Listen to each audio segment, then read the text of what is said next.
Muache nijibu. Naomba utulivu nijibu. Sheria inayokataza iko kwenye sheria ya Sumatra ya bunge. Sheria ya Sumatra haikutungwa na jiji. Na anatema wanaobisha wakaangalie sheria ile. Sawa, endelea. Kwa hiyo nimemaliza kwamba ile sheria ni ya bunge na sisi tulijitahidi kuhakikisha kwamba angalau tupunguze, maana imezungumzia CBD ambayo imewekwa na Sumatra. Kwa hiyo wale wamenyanyaswa na sheria ya bunge. Na ndio maana nimepita nikisema nikiingia bungeni kazi ya kwanza ni kupeleka mswada. Na ndio maana nilizungumzia kusimamia sheria kwamba lazima tuwe na mswada na sheria zinazoondoa unyanyasaji wa kina mama na vijana ili wawe huru. Kama itakuwa sivyo, kila siku tutakuwa tunaandamana kwamba tunaandamana kuzuia, lakini tunapambana na sheria na vurugu za polisi. Asante. Swali jingine. Swali la pili. Ni kweli nimekuwa meya wa jiji 2010 2015 na inaunganishwa na swala la UDA. Nataka niwathibitishie ukumbi huu na wanaubungo. Ile shirika la UDA mchakato wake ulioanza kuuza ulianza 2006 katika mchakato mfululizo na ukakamilika 2009. Kipindi kile meya alikuwa anaripoti kwa waziri mkuu Bwana Lowassa. Waziri mkuu ndio mwenye dhamana ya majiji yote na ndiye aliyesimamia namna ya kumpata meya, namna ya kumpata mwenyekiti wa bodi Idi Simba aliyeuza UDA. Na akachukua shilingi milioni 400 akaweka mfukoni. Mimi nilisimamia kikamilifu. Nimeingia nikaangalia namna ya kupata jiji fedha, nikaangalia rasilimali zetu na mashirika ya jiji. Moja ilikuwa UDA, Kariakoo, DDC na mengine. Nilipofika pale nikakuta UDA imeuzwa kwa bilioni 1.1 na bilioni 400 zimeingia kwenye mfuko wa Idi Simba. Nikaivunja bodi. Ile bodi ambayo ilikuwa imesimamiwa na Lowassa nikaivunja. Na nikasimamisha akaunti zote. Mnyika kaenda akazungumza na manager wa benki wa UDA ambaye ndiye aliyekuwa amechukua na fedha zilizokushalipwa, akaenda kutibiwa India. Akaingilia akasema Masaburi kahongwa. Nikafika kwenye ugomvi mkubwa na wabunge wote, mnajua kitu kilichotokea. Wabunge wa Dar es Salaam akiwemo Mnyika. Baada ya pale naomba mnisikie. Manake naomba mnisikilize. Ambaye ni mgombea wa UKAWA amekuwa akipita akisema mimi nilipewa rushwa nikauza UDA. Nilichokifanya 2011 ni kuleta KPMG, kampuni ya kimataifa, kutathmini mali ya UDA. Ikaonekana UDA kuuzwa na madeni yake ni bilioni 5.75. Nikamuamrisha mnunuzi lipa. Sasa kama nimeinua bei ya UDA kutoka bilioni 1 kwenda 5.75, atanipa rushwa huyo? Alafu nakwambia wewe umefisadi UDA. Lakini msimamo wa naomba nielewe vizuri. Msimamo wa kuuza UDA iko hivi. Tayari tuna data. Data ndio sera ya jiji. Kwamba nataka public transport iliyo nzuri. Kwa hiyo mabasi yote daladala UDA nini hazitakuwepo. Na kwa mantiki hii UDA na madaladala yatatoka kwenye ring roads huko. Nikasema kwamba kama ndivyo hivi, mradi wa Benki ya Dunia ambao tumekopa tutalipa kwa vizazi na vizazi, watakaoendesha hapa juu wawe ni daladala na hii UDA. Nikamwambia undeni kampuni.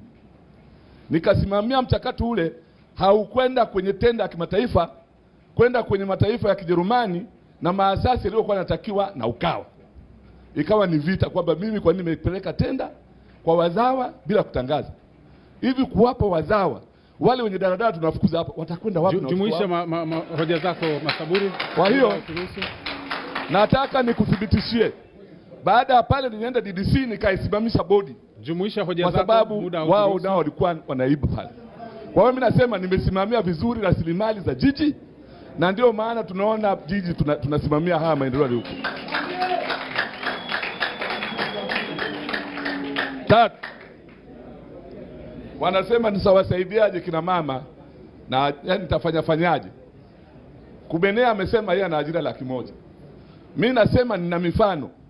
Tayari hiyo DART wanaoipiga vita tayari ina ajira 300 ya kuendesha magari makubwa ambayo yanaanza kuingia tarehe 19 kesho.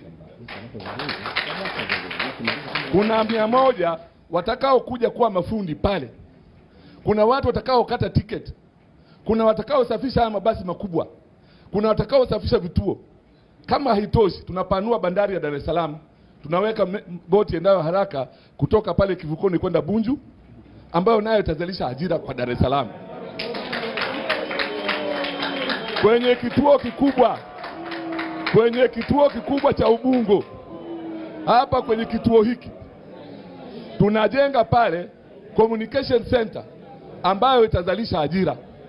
Nimesema wakina mama na vijana, nimesema nitatumia mfuko wa jimbo kuweka milioni 10 kwenye SACCOS za kata na vikoba ili wakopeshana kina mama na vijana.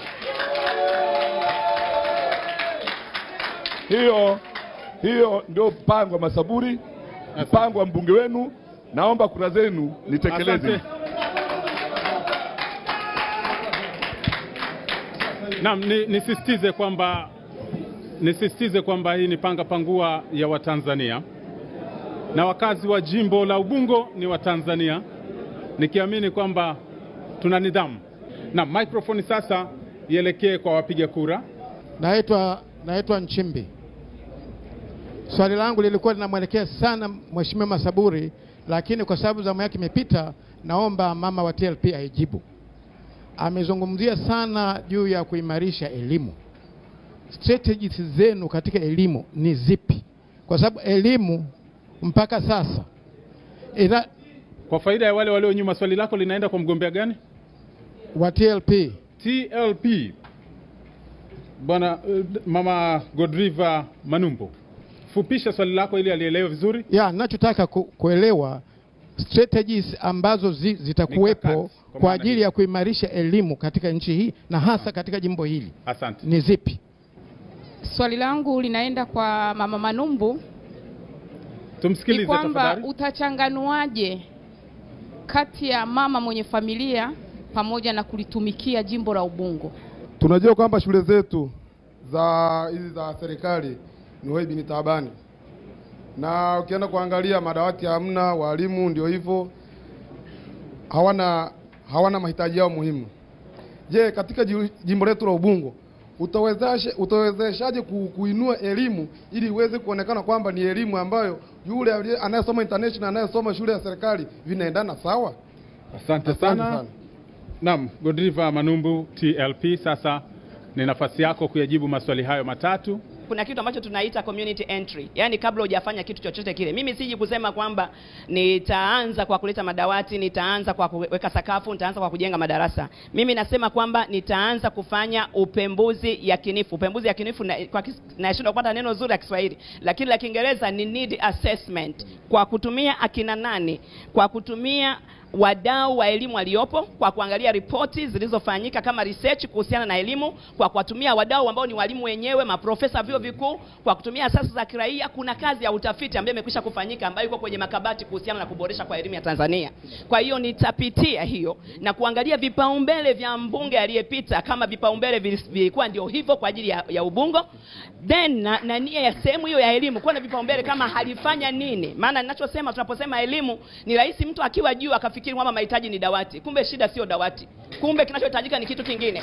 Kwa hiyo ninaposema ule upembuzi yakinifu, nimesema mimi nimesomea sayansi ya jamii, lakini siwezi nikajitosheleza mimi mwenyewe. Ndio maana nimesema tuna think tank ya vijiji ya jamii. Tutatafuta wataaluma kwenye maeneo yale ambako wana ule utaaluma wa ziada kama washauri katika kuboresha. Kwa hiyo sitakuja nikasema kwamba nitaondoa umasikini wakati sina mkakati kutoka kwa wataaluma wana uchumi wanaounda vikundi wanataka tufanye nini, na kuangalia tafiti zilizotafutwa. Kwa sababu ninaposema kwenye serikali yetu ilionayo sasa hivi na waseme na bunge lilopita, kuna tafiti nyingi watu wamefanya na wamelipa pesa nyingi sana ndefu, lakini hizo tafiti ziko kwenye makabati, katika utekelezaji hazijatekelezwa.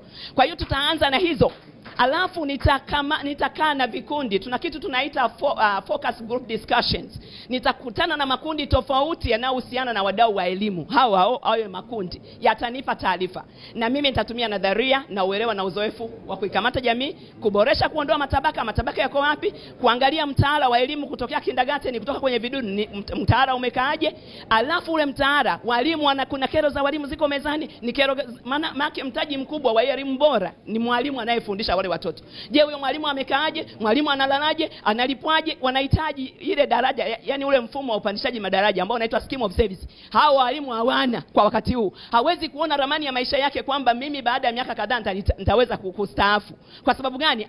Aoni kesho yake. Kwa hiyo kuna vitu ambavyo, kuna mengine ni mahitaji mbinu, kuna mengine ni mahitaji vitu. Kwa hiyo tutafanya utafiti. Na mimi mwenyewe, alafu kitu cha msingi ambacho nakiona ambacho ni changamoto, mawasiliano. Watu hawaelewi kinachoendelea. Yaani wale wasimamizi, mimi ni msimamizi kama jimbo. Maana afu mimi mama, nitaeleza kwenye kipengele kinachofuata. Kwa sababu ni msimamizi katika jimbo, nitasimamia yale maeneo ya msingi yanayohusu elimu. Tunasema tunajikita kuondoa madaraja. Shule za international school kwa nini zinafanya vizuri kuliko shule za kwetu za kawaida? Na tatizo ni nini? Kwa kuwatumia wadau. Mimi nasema resource iko Ubungo, iko ndani ya jimbo. Tuna watu wa taaluma ambao wamekaa tu hawajatumika. Nitawaengage. Nitawahamasisha. Mike yako mama. Hiyo ya kwanza.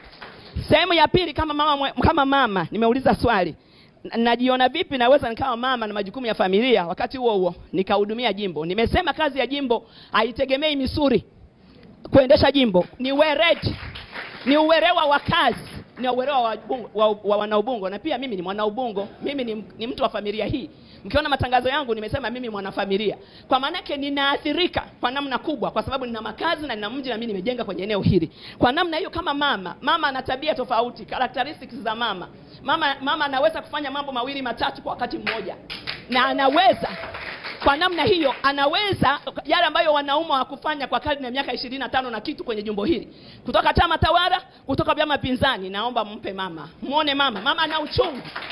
Mama anaangalia wale vijana katika ngazi ambao hawana kazi. Mimi siwezi nikastarehe nyumbani kwangu na watoto wangu wakati kuna watu jirani zangu wanalia na kuhangaika, vijana hawana mtu wa kuunganisha. Ndio maana tuna mchakato wa kutengeneza ajira, fursa za ajira. Lakini fursa za ajira zitatoka au mtatengeneza network. Tutatengeneza kituo cha ajira ngazi ya kata, sio cha ajira. Community Learning Center ambayo ni mtandao wa taarifa, ni mtandao wa kupata habari, ni mahali pa kujifunzia. Hiyo ni mkakati mpana na nitasimamia mwenyewe, sio kama nakaa ofisini kuhakikisha kazi inaendelea. Ya tatu ni miundombinu ya darasa. Hilo limeshajijibu. Huwezi ukakaa ukasema Kibangu ana shida ya madawati wakati hujatambua mahitaji. Kwa sababu nitatumia ile think tank, ile hazina ya wataaluma wanaohusiana na elimu. Wataniambia miundombinu inasemaje, ripoti zinasemaje, jumuisha hoja zako mama, profile zinasemaje. Asanteni sana, nimemaliza. Asante. Naam. Naombeni kura zenu. Nipeni kura mama, tubadilishe historia ya Ubungo. Nipeni kura kina mama na wasichana. Godriva Manumbu wa TLP. Basi microphone iende kwa wapiga kura sasa. Jina langu linaitwa Diana Simba. Ni mkazi wa jimbo la Ubungo. Swali langu ninamuuliza mgombea kupitia tiketi cha chama cha ACT Wazalendo. Afya ni msingi wa kila kitu. Anaiongeleaje juu ya hospitali yetu ambayo iko ndani ya jimbo la Ubungo ya Palestina, ambayo pale hata umeme ukizimika hakuna hata generator, wagonjwa wanatoka nje na wakina mama wanashindwa kujifungua, hasa wakati ukifikia wakati mwingine kina mama wanahitaji kujifungua kwa operation, inakuwa tatizo kubwa sana. Sasa anaiongeleaje hospitali yetu ya Palestina tutakapompa ridhaa ya kuwa mbunge katika jimbo letu la Ubungo? Asante. Naam. ACT Wazalendo. Swali jingine tutalipokea kuelekea kwa ACT Wazalendo. Kwa jina naitwa Arsene Akaro, mkazi wa Ubungo, kata ya Kimara. Na mimi na swali kwa mgombea wetu wa ACT Wazalendo kwamba katika jimbo lenye changamoto nyingi ni jimbo la Ubungo. Na mbunge kupitia Chadema Mnyika amekaa miaka 5. Swali lako tafadhali. Swali.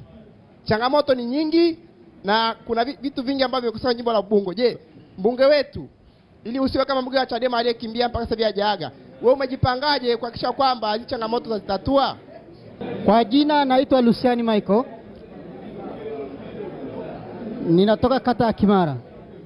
Nilikuwa nataka nimuulize mgombea wa ACT kwamba amejitambulisha kwa kofia mbili kwamba yeye ni mhubiri, yani mtumishi wa Mungu, na pia anataka ridhaa ya kuwa mbunge kwa jimbo la Ubungo. Sasa anawezaje kujigawa akatumikia Mungu na watu ambao wanataka kupata ridhaa kutoka kwake? Asante sana. Naonaje juu ya hospitali ya Palestina ambao ni hospitali ya kata ya Sinza na pia kwa jimbo hili la Ubungo ambayo inakabiliwa na uduni wa miundombinu na mahitaji mbalimbali kama vile swala la umeme, vifaa na vitu mbalimbali ndani ya hospitali hile? Je, kama mbunge naitazamaje hilo katika kuhakikisha ya kwamba tulitatua kwayo? Kwanza kabisa ningependa kusema hili jambo moja. Uduni huu wa miundombinu katika hospitali ya Palestina na hospitali nyinginezo na zahanati nyinginezo zinatokana na ubadhilifu, ufisadi na hali nzima ya ubovu wa utawala katika shughuli au maeneo husika au hospitali husika, ambayo watu wengi wanaoongoza maeneo hayo wanaangalia kwanza matumbo yao alafu maeneo husika baadaye. Utafanyaje? Tunataka kusikia hilo. Sasa, mimi kama mbunge ambaye najua kwamba swala zima la tatizo chanzo ni utawala, swala zima la chanzo ni watu ambao wamekuwa mstari wa mbele kufujisha, kuharibu na kufanya ubadhilifu katika sekta hizo husika, cha kwanza kabisa nitasimamia miiko ambayo ndiyo iliongelewa katika chama changu kupitia Azimio la Tabora na mengineyo, ya kwamba viongozi wengi ambao wanaingia katika maeneo husika, tusipowa scrutinize, tusipowapima, tusipowaangalia kiundani kwa namna gani huyu mtu anaenda kuwatumikia wananchi au anaenda kukaa katika nafasi fulani, akikaa pale atabweteka, atajisahau na mwisho wa siku kufanya ubadhilifu husika, kwa sababu miiko ya uadilifu yeye kwake haipo.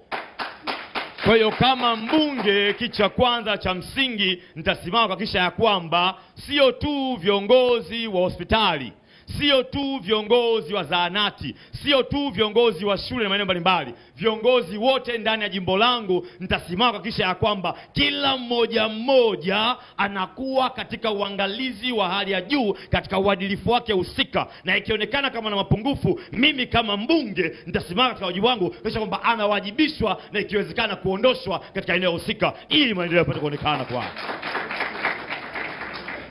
Na kwa kuongezea zaidi ni kwamba nitahakikisha ya kwamba nashirikiana kwa karibu zaidi na idara husika kuhakikisha ya kwamba yale yanayopunguka katika maeneo kama hospitali yanaweza kuboreshwa kupitia hata mfuko wa jimbo au mfuko wa mbunge, ili kwamba kila Mtanzania mmoja aweze kupata huduma stahiki kwa wakati stahiki kwa majira stahiki kutokana na bidii, uwezo, upeo wa Zangina Shanang Zangina. Asante sana. Zangina, malizia maelezo yako. Swala pili meuliza, je, utajipangaje juu ya changamoto nyingi zilizopo jimboni? Ukiangalia vipaumbele vyetu ndani ya chama cha ACT Wazalendo, swala zima la vipaumbele vya uchumi shirikishi, elimu ambayo niligusia mara ya kwanza, uboreshaji wa afya na swala zima la ustawi wa jamii, changamoto nyingi hapo tayari zimekusanywa katika hali ya kuzitatua zote pasipo mapungufu yoyote. Lakini kwa ziada, mimi kama mbunge nimeandaa kitu mbadala kinachoitwa Ubungo Projects Foundation, ambayo Ubungo Projects Foundation kama taasisi itaweza kuhakikisha ya kwamba inafuatilia kinagaubaga ustawi na maendeleo ya jimbo letu kupitia kusimamia na kushirikiana na yale ambayo ofisi ya mbunge imekusudia kwayo. Ubungo Projects Foundation, kwanza kabisa, kwa kujua kwamba changamoto ya watu wengi katika jamii ni swala zima la uchumi, tutahakikisha ya kwamba idara ya uchumi inaandaa sekta kwa ajili ya wamama, ambapo wamama hao watawezeshwa kupata elimu ya ujasiriamali, miradi na vikoba pia, na mwisho wa siku wamama hao wawezeshwa kupata mikopo isiyokuwa na riba. Swali la mwisho. Pia vijana kupitia idara hiyo hiyo takisha kwamba swala zima la SACCOS na maeneo mengineyo nayo wanapata elimu stahiki katika kuwatoa hatua moja kwenda nyingine. Wawe vijana waigizaji, vijana bodaboda. Fanya majumuisho kwa sababu namalizia swala pili. Vijana bodaboda, vijana aina mbalimbali wawekwe pamoja na kuweza kupewa elimu stahiki ili kuamua kutoka hatua moja kwenda hatua nyingine kupitia mambo ambayo yameandaliwa kupitia idara hiyo, na wao pia nao wapewe mikopo isiyokuwa na riba, waweze kujitoa sehemu moja kwenda sehemu nyingine kwa uwezesho wa Ubungo Project Foundation.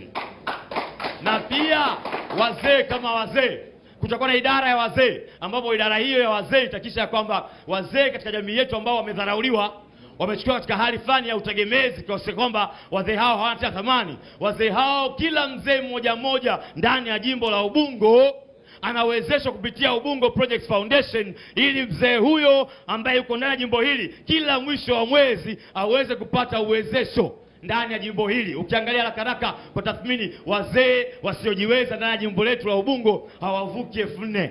Kama hawavuki 4,000, kila mzee mmoja ndani ya jimbo akipewa mwisho mwezi 200,000 kwa tatizo. Kwa tatizo. Zangina oye. Kwa hiyo pia mwisho wa siku kutakuwa na idara maalum ndani ya Ubungo Project Foundation, ambayo idara hiyo itakuwa na mtu anaitwa Chief Auditor of Ubungo, yani CAU. Tunajua tuna CAG, tutakuwa na CAU, yani Chief Auditor of Ubungo, ambaye Chief Auditor of Ubungo atafuatilia mahesabu na miradi ya jimbo la Ubungo kuhakikisha ya kwamba masuala zima la ufisadi, ubadhilifu yote yanakomeshwa kwa kupitia mfuatiliaji huyo au Chief Auditor wa Ubungo, ambaye ataletea ripoti mimi kama mbunge niweze kusimama nayo kwa kwamba tunadhibiti mafisadi, tunadhibiti ubadhilifu, tunadhibiti kila aina ya mianya inayopelekea uharibifu wa mambo ya msingi na jimbo letu, ili kila mmoja ajivunie mchapakazi, mpambanaji, shujaa, Zangina, Shanang, Zangina. Yote haya yanawezekana. Asante Zangina. Asante Zangina. Muda mwisho nimeuliza swali hili. Tumia muda mfupi manake muda wote hauturuhusu kuendelea. Mwisho swali hili kwamba wewe ni mhubiri, mtumishi wa Mungu, utawezaje kujigawa kufanya kazi ya kijamii na kazi hii ya Mungu? Mimi kweli ni kuhani Mungu Baba. Kwanza kwa utambulisho wote alikia mmoja anajua kwamba huyu ana hofu ya Mungu ndani yake. Anapohubiri kuhusu miiko, anaimaanisha kutoka wapi? Kutoka moyoni, kwa sababu ndio nimekuzwa kwayo katika misingi hiyo. Mimi ni kuhani msaidizi wa kanisa la TIFC, Tanzania International Fellowship Church. Kama mmoja wa makuhani wasaidizi wamsaidia kuhani kiongozi wa kanisa lile, sibanwi na majukumu ya kiroho kiasi hicho ambacho mmoja wenu alifikiri kwayo. Mimi ni mtu ambayo panapokuwa na uhitaji wa dharura ya kwamba kuna pengo, anaitwa Zangina aje kumhudumia mtu huyo kiroho ndani ya kanisa letu. Kwa hiyo kama mtu ambaye ni kuhani msaidizi, niko huru kuwatumikia wananchi. Ile hofu ya Mungu, hekima, busara ambayo imekosekana bungeni, mimi kama mpambanaji wa kichama nayasimamia niapeleke bungeni, ili bunge letu baada ya kukanana, baada ya kupeleshana na kudhalilishana, niweze kuyasimamia ili bunge tukufu lipate kutukuka kwayo. Asante Zangina. Oye! Ubungo oye! Ustawi oye! Jimbo la Ubungo sema oye! Asante Zangina. Tumepata jemedari, tumepata shujaa wa kweli. Zangina, mwisho matatizo. Asanteni sana. Tuendelee na wagombea waliobaki ambao hawajaulizwa maswali katika raundi ya kwanza. Kwenye tatizo la mauzo ya UDA, wabunge waliambiwa wanafikiria kutumia makalio. Je, wewe tukisha kufanya kuwa mbunge wetu hautarudia tabia hizo? Swali langu kwa mbunge wa CCK. Wabunge wengi tumesikia, wengine kwa taarifa tulizonazo hawaishi Sinza, hawaishi Ubungo. Yeye kama mgombea ubunge anatuahidi nini sisi wakazi wa Ubungo? Atatufanyia nini? Kwa maana yeye naye pia haishi huko au? Kuna baadhi ya wabunge wengine hawaishi jimbo la Ubungo. Sasa swali lako ni lipi kwake? Swali langu, yeye atatufanyia nini? Au yeye anaishi wapi? Labda ingekuwa yeye anaishi Ubungo. Yeye anaishi Ubungo. Ubungo. Aha. Atatufanyia nini? Swali langu ni kwamba tumsikilize Florian. Ni dhahiri shahiri kuwa hakuna maendeleo katika jimbo letu la Ubungo, na watu wengi wakazi ni wajasiriamali, na kinachosababisha watu waendelee kuwa na maisha duni ni taratibu za jinsi wanavyochagua. Yaani kuna watu hapa wanagombea ubunge wanasema wanailaumu CCM. Sijaona mtu anayewalaumu wapiga kura, kwa sababu chama akiwezi kukosea kama wapiga kura waliowachagua hawajakosea. Swali lako ni lipi? Swali langu kwa mgombea wa CCK, ana mkakati gani wa kubadilisha jinsi watu wanavyofanya maamuzi mpaka wafikie level ya kubadilisha maisha yao kutoka hatua moja kwenda hatua nyingine? Asante sana. Twende meza kuu kwa ajili ya CCK kujibu. Renatus Muabi, karibu sana.